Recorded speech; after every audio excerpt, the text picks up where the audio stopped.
Pedro from A&P-REACTS. I'm here today with Laws of While She Sleeps to talk about Sleep Society, out April 16th on Spine Farm Records. How are you doing? Yeah, I'm great, man. Good. Thanks for having me on the show. How are you doing? Well, thanks for taking the time. First question that I have for you is, where do you see the biggest change on Sleep Society versus the previous record? Yeah, you mean musically? Musically, yeah.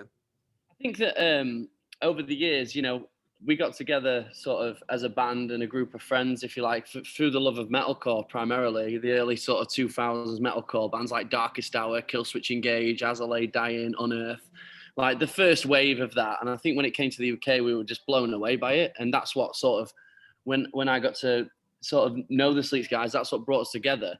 I think over the years, you naturally develop your own tastes a bit more, and sort of, you're all like listening to a lot of different things all at the same time. So I think with this record, we've just seen like a really big collaboration of everyone bringing something to the table, something a bit different. I feel like, for me with this record in particular, there's songs on there that are just standout While She Sleeps songs, you know what I mean? That have all the elements in there that make a While She Sleeps song, but at the same time, there's a lot of different things pulled in from other areas and other music tastes and genres that we do have. I think that for me, like reflecting on sort of what we've written and what we've sort of made with this record, I think that there's something in there for everybody. I think if you're sort of open-minded music lover, whatever genre, whether that's punk rock, pop, rock, metal, I think there's something in there for everybody, which I think is really good, and I think it represents us as people very well to be for it to be a eclectic sort of group of different songs and sounds and music. Yeah. How do you guys as a band balance the need to evolve and change? Because that's something that I've seen with every record. You guys are now one of those bands that the sound that you had on the first album is the sound that you have now. There's obviously an evolution of the band, but how do you balance the need to evolve with, at the same time, the need to keep what got you here still present within the sound of the band? Yeah, I think that, we're very, very lucky.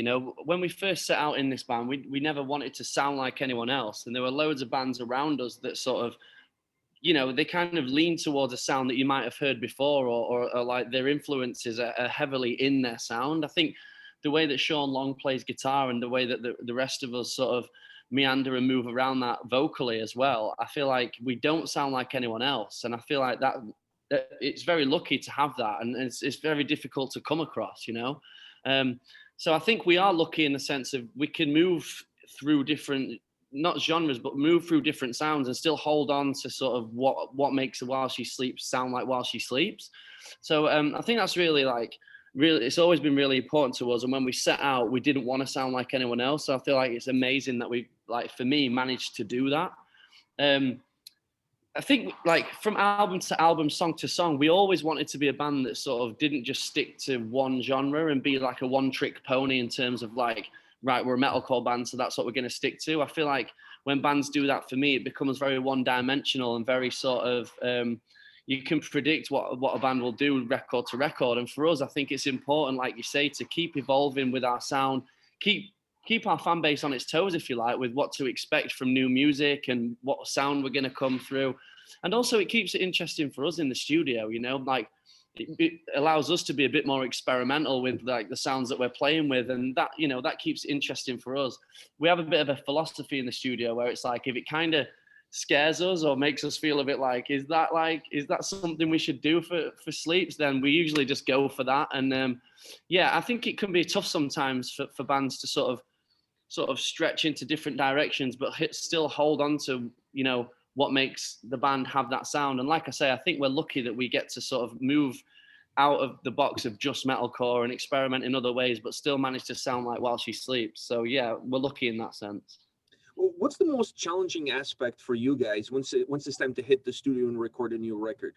Or by now, are you guys so comfortable that, it's second nature for you? Yeah, I think that, there's a lot of different elements to that. And I think for us as five sort of individuals, we've all got very strong opinions and likes and dislikes. And I think sometimes that compromise can not necessarily make it difficult, but it makes for an interesting debate at times where, you're kind of like, what you want to do with certain parts. I think that, like you say, over the years of like making records together now, we're just about starting to get that like that dynamic right, where you know kind of what people are going to bring to the table and where people shine, and kind of like just let people freely explore different things and bring stuff to the table. Like the guys in the band are sort of singing more than they ever have, and I'm like happy with that. You know, I think it makes for a good dynamic in a live sense to have different vocals sort of cropping up all over the place. And, you know, personally for me, I never want to sort of crush anyone's creativity. So it's always important for me to give everyone that breathing space to bring something to the table and feel like they're able to create within this band. So yeah, it can be difficult and tricky at times when people have different ideas about what's going to work best. But at the same time, you know, that makes it interesting, you know. So it gets a bit heated up in here in the studio. I was going to say, at the end of the day, it doesn't matter what they say. Your opinion is the one that matters. So you're going to go There with you go. Exactly. As we look deeper into Sleep Society, this record, when you guys are putting an album together, do you concentrate all your efforts in making each song the best that song can be? Or in the back of your mind, there's a little bit of a thought process in how are these songs going to work with each other in the context of an album? Yeah, I think like the whole sort of dynamic of sort of how people are releasing music in general is changed so much over the last sort of 10, 15 years, you know. Like as a lover of metal, it's always about the full album for me and just banging it on in the CD player and listening to it in its entirety. But I think the way that music's digested now has completely changed from that. And I feel like, you know, you can put a lot of time and effort into making a eclectic piece of art, if you like, with all these different songs. And then 9 times out of 10, you know, someone will just get hold of one of your tracks on Spotify and just bang it in the playlist. And then they might never even go and check out the rest of the stuff. So I think there is a bit of a shift in the whole, you know, thinking behind it. And I think, you know, for us, like in metal, it's always important for us to make it a good, so, you know, it fit together well. But I think also at the same time as that, what's coming into play is we're seeing a lot more people just release singles and EPs more frequently. I mean, you know, if you think about it from a band's point of view, like we make our crust and earn our living by touring, you know what I mean? So it doesn't really make sense nowadays with the music industry to be how it is, to take so much time away from that and just be solidly in the studio, sort of hibernating and creating. So I think naturally we're seeing bands move towards like releasing more frequently, and if they're not in the studio for such a block of time, they can still get out there and tour and play festivals.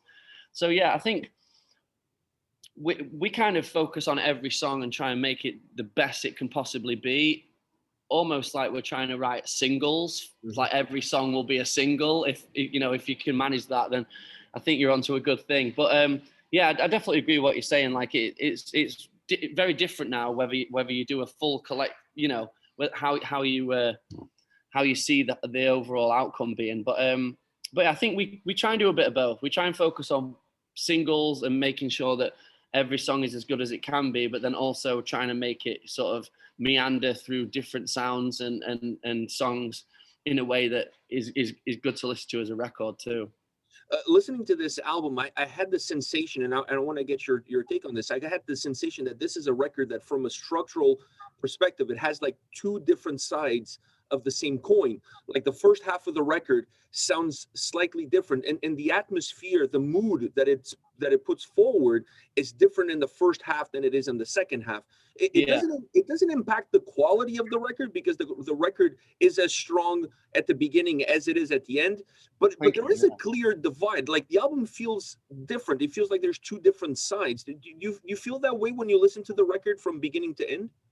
Yeah, I mean, it's strange because when you've worked in it on the record, you're in such a bubble with it and the individual songs.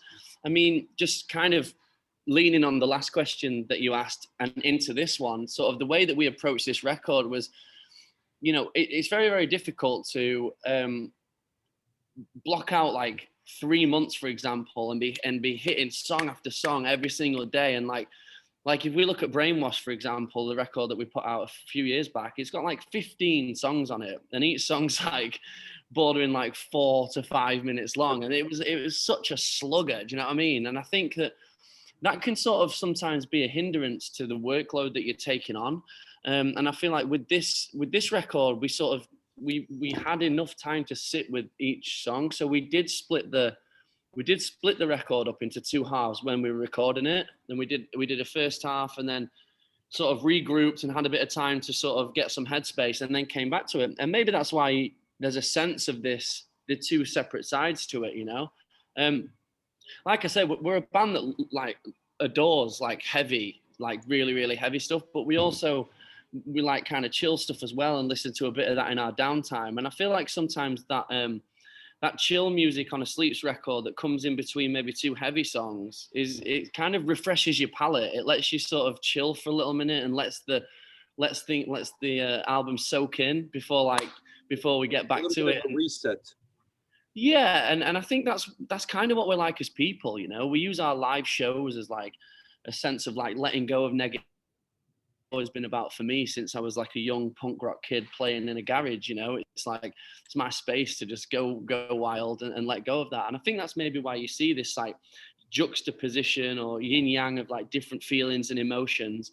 Maybe because we split the record up into halves and recorded it like that. Maybe there was like two heavy songs and two more anthemic songs, and maybe that's why there's this feeling of you know, of that. But no, it's interesting to get people's takes on it. I kind of hadn't really thought about that as such. It's just for me, the record kind of builds and then it kind of meanders in its own way. And I think finishing with Call of the Void is a great way to sort of simmer the record. For me, that's sort of the song that I've done probably most clean singing on that I ever have done before.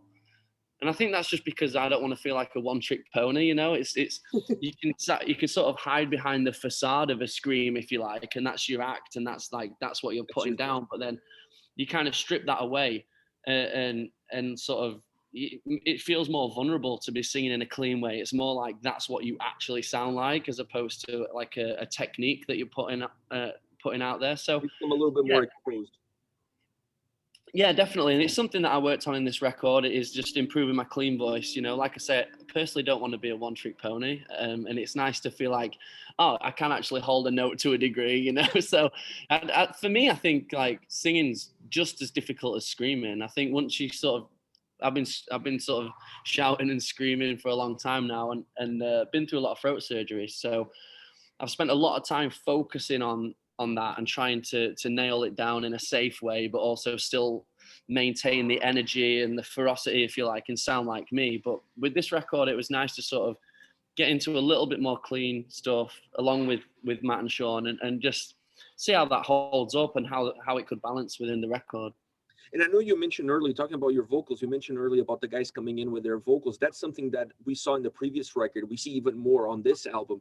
Yeah. I'm assuming you're not the kind of guy that wants the spotlight just for yourself. You don't mind sharing the duties and have the guys in. What do you feel like having them on adds to the overall sound and experience within the studio setting? Because I know it really works well live. I've seen you guys multiple times. But yeah, what does it add in terms of the studio setting, having all those extra vocals behind you? Yeah, I mean, it's good. It's good to work in that way, man, because it means that like other, you know, it sort of broadens our horizon in terms of like what we actually are able to achieve. If something's maybe too high for me to hit, then maybe Matt and Sean can hit that high note, or vice versa. If something's pretty low, then maybe I've got that.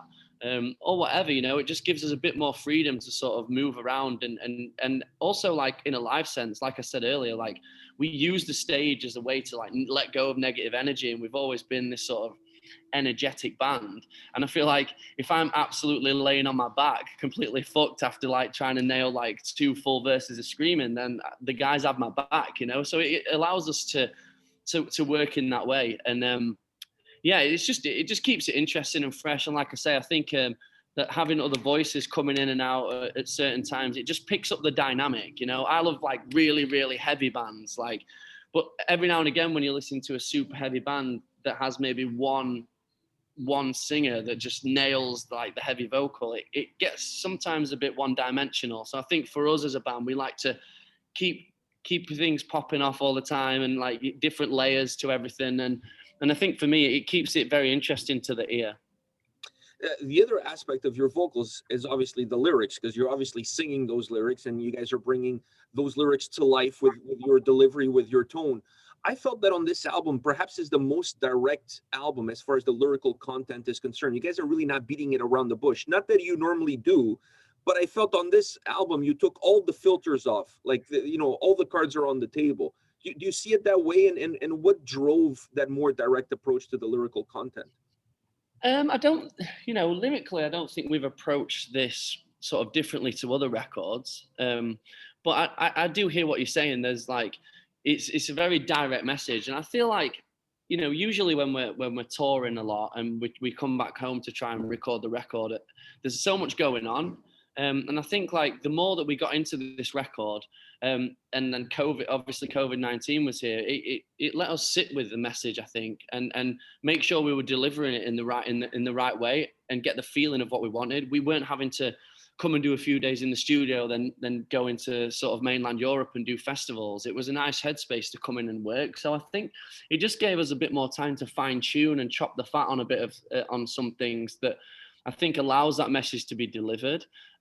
We always want to be a band that sort of holds on to its sort of poetic license, and sort of what a lyric might mean to me could mean a completely different thing to you, And I think that's what's amazing about lyrics and just music in general, that you can go to a show and sort of shout and scream to 5,000 different people and they're singing it back to you for 5,000 individual different reasons, And I feel like that's what's so powerful about it.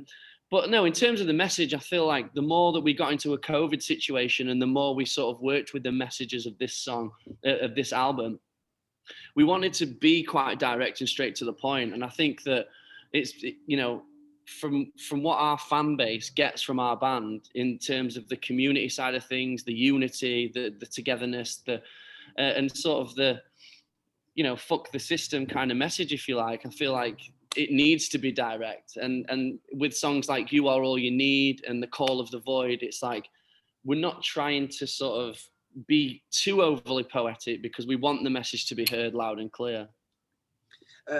This record to me has one great characteristic, which is I don't feel like it's driven by one element. Sometimes you listen to an album and the guitars are the driver of the experience. Sometimes it's the vocals. I felt like you guys created an album that's really balanced, that there's not one single thing pushing the album forward. It's kind of like a work of the collective. Is that an important element for you guys to have an album be strong by the strength of everything coming together and not just depending on one single piece?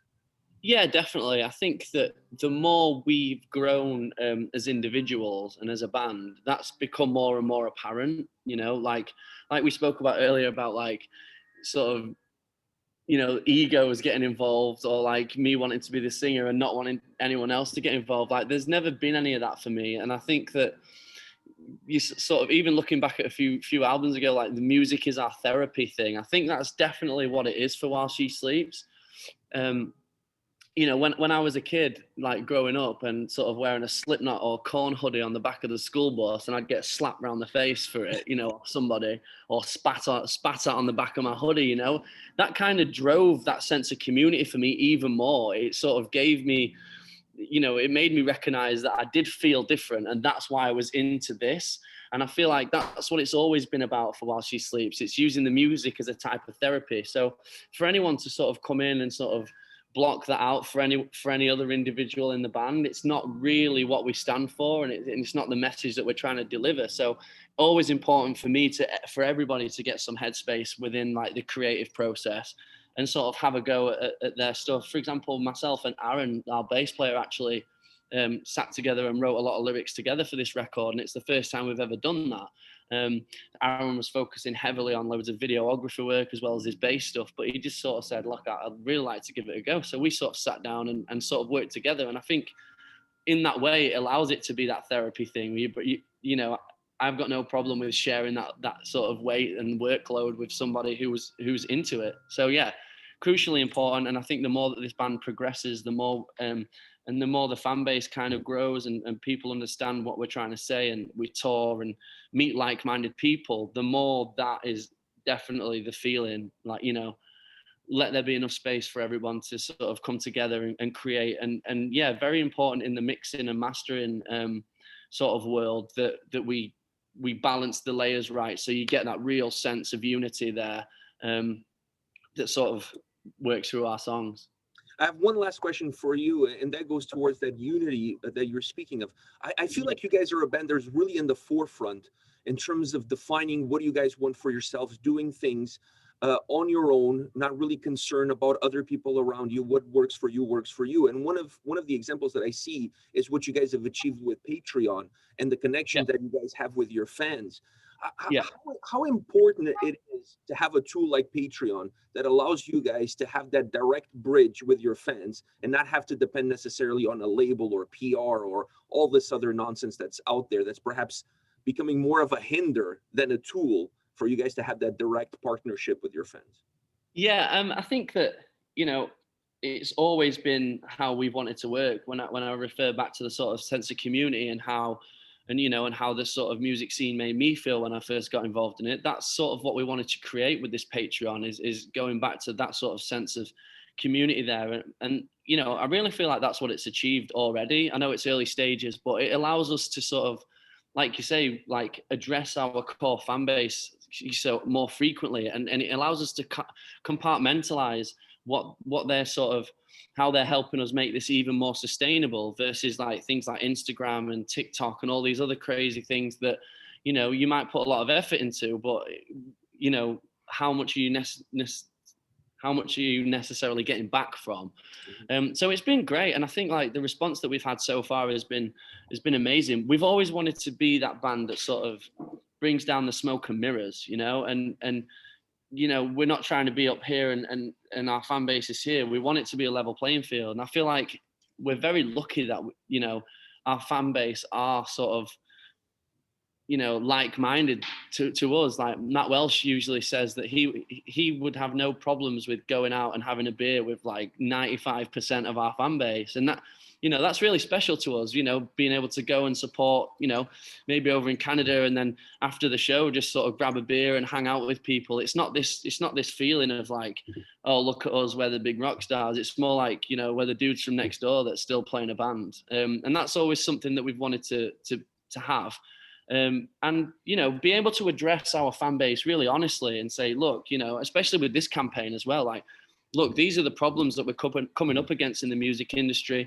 This is why a few things need to change. Then we deliver that message to the Sleep Society and the fans of the band, and they sort of let it simmer, digest it, and they always seem to react positively. And I think that's an incredible thing. And I think another thing that works, you know, in terms of the Sleep Society and using Patreon, is that a lot of people in the past have seemed to use that as more of a side hustle.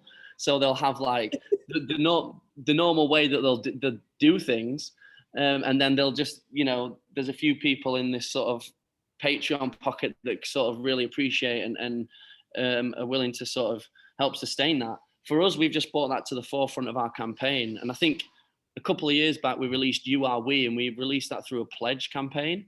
And I think the elements and the things that we got out of releasing a record independently in that way really birthed where we're trying to get to with the Sleep Society, all the, you know, fulfilling the orders and it being very much from us to the fans, and sort of cutting out that middleman. I think that was the birth of this idea, and it kind of just feels like that campaign but on steroids, and also an ongoing project for us. You know, it's great to have that core fan base there, and it's proven to be like a really special community. Yeah, it's really cool. Also, though, I'd like to say, like, when in no way are we trying to sort of say that anybody listening, you know, people that aren't in the Sleep Society matter to us so much. And it's not that, yeah, it's not that we don't value that. It's just that this gives us a way to sort of directly address the people, and, you know, who this band matters to as much as it does to us. You know, you can see they're right there. They want to really help you out and help us to continue being a band and producing music. And, you know, in that way, it lets us be less of a clothing brand. You know, it lets us focus on what's important, which is basically giving the fans the music. So yeah, there's so many different elements involved, and yeah, it's proven to be really great. And hopefully, a lot of like up and coming bands, or even whether they're already established, see the model that we've made and sort of take it and try and use it for themselves. I know that there's a few are, but I think another thing that's really important to us is we want to be able to turn around to our children's children and say, this is an industry that you want to get in because it's amazing. You meet amazing people. You can make a career out of it if you want to.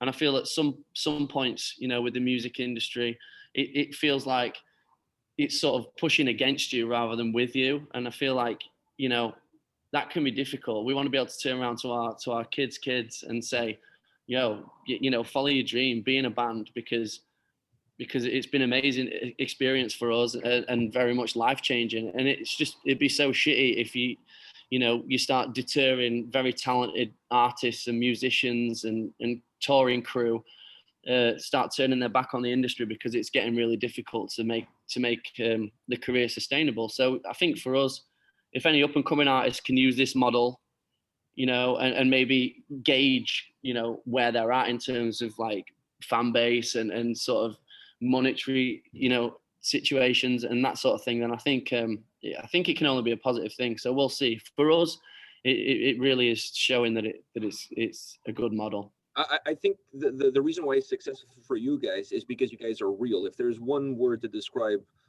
While She Sleeps, is you guys are real. You don't preach something and then sell something else. You are in the forefront. You're not hiding anything on your sleeves. You're really upfront and honest with everybody. I see that on the work that you guys doing on the virtual world, but I also see that on the work that you guys do when you're on tour. I've seen you guys multiple times. One of the most accessible bands out there, always glad to take a picture, sign an autograph to the fans. Thanks so much, man. Yeah. And I think that speaks volumes, pun intended, you know, that speaks volumes. And I think fans gravitate to that. So I think that's why you guys are being successful in what you're doing with the model that you're creating for yourselves. And I congratulate you and the guys for that. Thank you so much, man. It means a lot to hear that. So I appreciate that very much. Well, thank you very much for your time today. All the best with the release. Sleep Society, out April 16 on Spine Farm Records. Go pick it up. It's a great record. I love it. Thank you for your time once again. Stay safe and stay good out there. Take care. Yeah, you too, man. Peace out. Bye.